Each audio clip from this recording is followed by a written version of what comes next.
नमस्कार, हर हर महादेव, राधे राधे, जय श्री राम, सत श्री अकाल। केम छो? मैं आशा करता हूँ आप सब ठीक होंगे, स्वस्थ होंगे और अपनों का ख्याल रख रहे होंगे, साथ ही खुद भी पॉजिटिव होंगे और आसपास के लोगों को भी पॉजिटिव रख रहे होंगे। आज आपके लिए मैं आचार्य राजकुमार कुछ ऐसा लेकर हाजिर हुआ हूँ जो आप सभी के लिए उपयोगी है। आज हम बात करेंगे मृगशिरा राशि चक्र का 5वां नक्षत्र है जो वृष और मिथुन के तारा मंडल में पाया जाता है, जो राशि चक्र की 53 डिग्री 20 मिनट से 66 डिग्री यानी 40 मिनट तक फैला हुआ है। ओरायन के नक्षत्र समूह पोल स्टार या नॉर्थ पोल में इसका निवास है।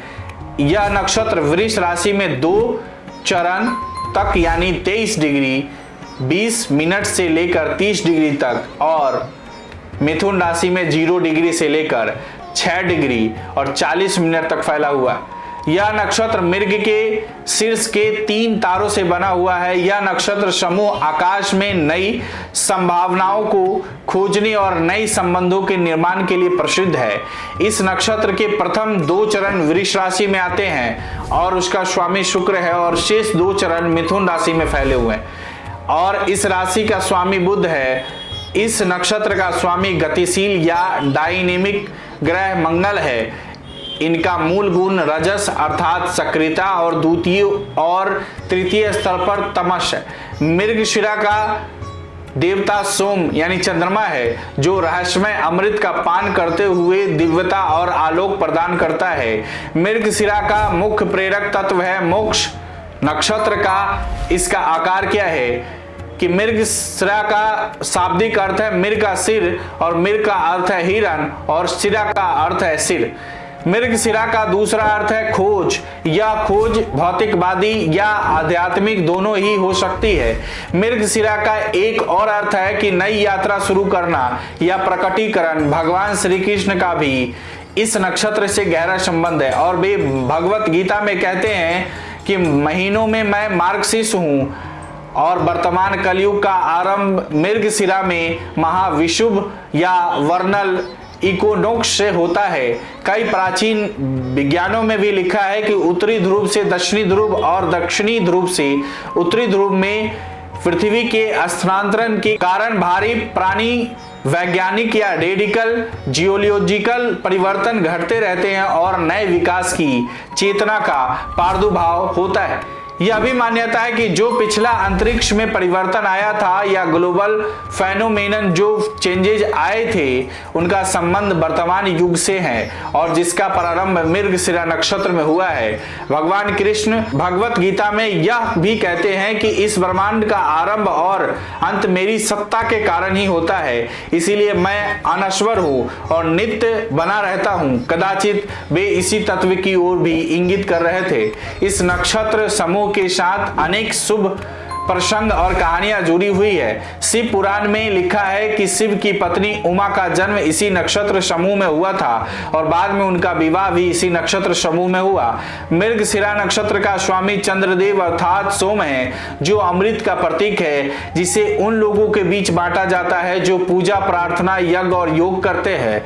चंद्रमा को लेकर एक और रोचक कहानी है। चंद्रमा बृहस्पति की पत्नी तारा के रूप पर मोहित था। चंद्रमा ने उसे अपने सौंदर्य से वश में कर लिया और दोनों वहां से गायब होकर एक साथ रहने लगे। चंद्रमा के बारे में यह भी जानने के बाद बृहस्पति सभी जगह उन्हें खोजने लगे। अंततः उन्होंने उन दोनों को पता लगा ही लिया और उन्होंने तारा से घर वापस आने को कहा। सोम और तारा दोनों ही लौटना नहीं चाहते थे। इस मामले में अनेक देवताओं ने दखल दिया और चंद्रमा को सही रास्ते पर आने को कहा। इस बारे में एक अड़चन भी थी। तारा के गर्भ में बुध नामक चंद्रमा का पुत्र पल रहा था। शुरू में बृहस्पति चंद्रमा के अवैध पुत्र को अपनाने के लिए तैयार नहीं थे, लेकिन यह जानने के बाद कि बुध बहुत बुद्धिमान है तो उन्होंने उसे दत्तक पुत्र के रूप में स्वीकार कर लिया। यदि चंद्रमा को इस ब्रह्मांड की बुद्धि का प्रत्यक्ष ज्ञान माना जाता है तो बुध को उसकी विश्लेषणात्मक दृष्टि माना जाता है। यह कहानी इस दुनिया के नए परिवार के आरंभ की कहानी है। मृगशिरा आरंभ में हलचल का संकेत देता है, लेकिन इसका अंत हमेशा शुभ होता है। इनकी गुण की बात करें और प्रेरक शक्ति की, तो इस नक्षत्र का मूल गुण रजस अर्थात कार्य तथा सक्रियता है, परंतु द्वितीय तथा तृतीय स्तर पर यह तमस या निष्क्रियता है। इस तारापुंज की प्राथमिक प्रेरणा है मोक्ष। इस नक्षत्र की प्रतीक सर्पनी है, जो अधिकार भावना या ओवर पॉजिटिव और गुप्त शक्ति की मालिक है। रजस का मूल गुण दर्शाता है कि कार्य एवं एक्शन मूल शक्ति है, जिसका नियमन उद्वेगों द्वारा किया जाता है। जब उद्वेग बहुत तीव्र हो रहे हैं तो उस पर काबू पाना मुश्किल हो जाता है और हालात का अंदाजा नहीं लगाया जा सकता। जब वासना, लोभ, जुनून और अहंकार इकट्ठे हो जाते हैं तो अपने आप ही भूचाल आ जाता है। द्वितीय और तृतीय स्तर पर यह तमस और निष्क्रियता से भरा हुआ रहता है। यदि हम चंद्रमा और तारा की कहानी का विश्लेषण करें तो पाएंगे कि आरंभ में इन पर भी वासना, लोभ और अहंकार हावी होते हैं और वे निष्क्रियता, अकर्मण्यता और नकारात्मकता की अवस्था में चले जाते हैं। इस नक्षत्र की प्रेरक शक्ति है मोक्ष। रजस की गतिविधियों का उद्देश्य है सक्रियता की संपूर्ण प्रक्रिया से अपने आप को मुक्त करा लेना। यह तब तक संभव नहीं हो सकता जब तक कि व्यक्ति तमस के पतन का शिकार नहीं हो जाता और फिर वहां से ऊपर उठने लगता है। क्योंकि इस नक्षत्र की प्रेरक शक्ति मोक्ष है, इसलिए हर चीज का पहले पतन होता है और फिर नई यात्रा या नए जीवन की शुरुआत होती है। अगर इनकी ताकत की बात करें तो मृगशिरा मंगल शुक्र के मिलन से एक ऐसा वातावरण बनता है जिससे आंतरिक और बाहरी दोनों ही प्रकार की वृद्धि हो सकती है। भौतिकता के यथार्थ में आकंठ डूबने की इच्छा बलवती होती है और अपने विवेक के अनुसार ही इसके गुण दोष को परखने का मन होता है।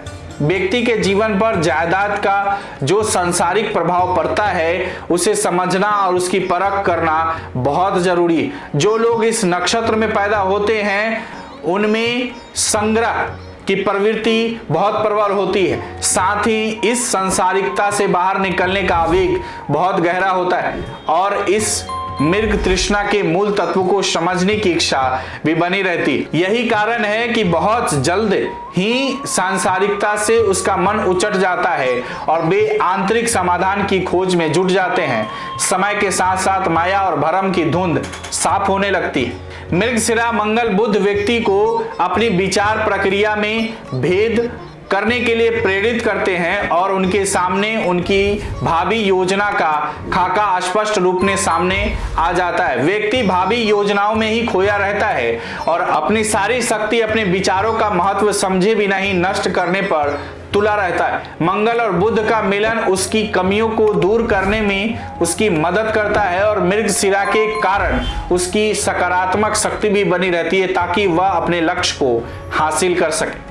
आप में जबरदस्त शक्ति का स्रोत होता है और यही कारण है कि आप अपने शक्ति के स्रोत का उपयोग करने में कभी कभी सफल भी हो जाते हैं। आप जानते हैं कि आपकी विचार शक्ति में इतनी क्षमता है कि आप अपने बल पर एक नई दुनिया रच सकते हैं। एक बार जैसे ही आपकी विचार प्रक्रिया स्पष्ट हो जाती है तो आप अपने लक्ष्य को प्राप्त करने में पूरी ताकत से जुट जाते हैं। मूल रूप में आपको अपने आप पर पूरा भरोसा होता है। यही कारण है कि आप अपनी प्राथमिकताओं पर अपना पूरा ध्यान केंद्रित रखते हैं और दूसरों की मदद लेने से हिचकते नहीं, क्योंकि अंदर ही अंदर आप जानते हैं कि आप में इस काम को अंजाम देने की योग्यता और क्षमता मौजूद है।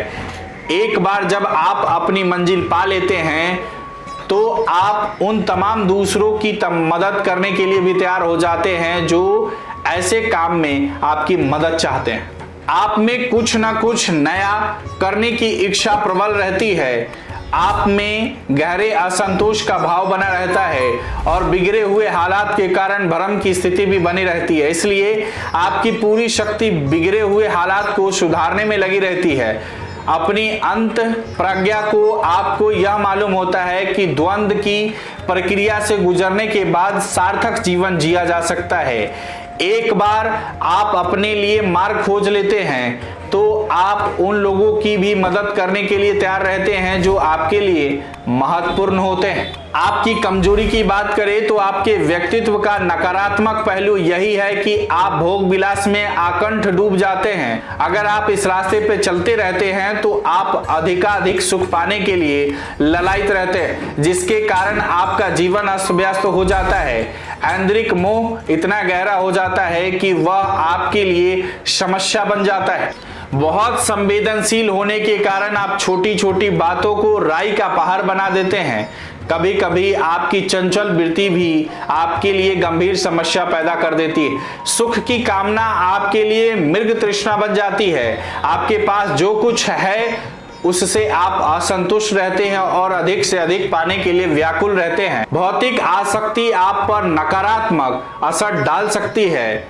अगर आपको यह वीडियो अच्छी लगी हो तो इसे फेसबुक और यूट्यूब पर शेयर और लाइक जरूर करें। इसी तरह और भी वीडियो देखने के लिए जुड़े रहें गणपति ज्योतिष संस्थान से। अपने विचार हमें कमेंट बॉक्स में जरूर भेजें। राधे राधे।